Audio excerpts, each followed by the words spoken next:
Setelah melewati seluruh kabupaten kota di Bali, kirap api obor Pekan Olahraga Provinsi Bali ke-16 tahun 2025 akhirnya mencapai puncaknya tiba di Gedung KONI Bali Denpasar.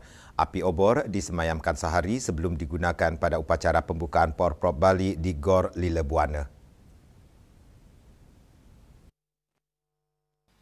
Tibanya api obor Porprov Bali ke-16 di Gedung KONI Bali menandai puncak kirap yang dilepas di kawasan Batur Bangli pada Minggu 7 September lalu.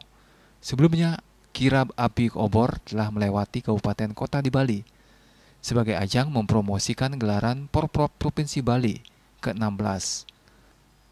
Kedatangan kirap api obor diterima langsung Ketua KONI Provinsi Bali, Gusti Ngurah Oko Darmawan beserta jajaran pengurus KONI Bali. Gusti Ngurah Oko Darmawan menyampaikan apresiasi atas partisipasi semua pihak menyukseskan kirap api obor Porprov Provinsi Bali tahun 2025. Ini adalah kegiatan yang untuk menggelorakan bahwa satu, kita melaksanakan Porprov, kemudian yang kedua bahwa semua dengan melalui olahraga kita bisa satu di Provinsi Bali, kemudian kabupaten kota semua bersatu untuk kemajuan olahraga.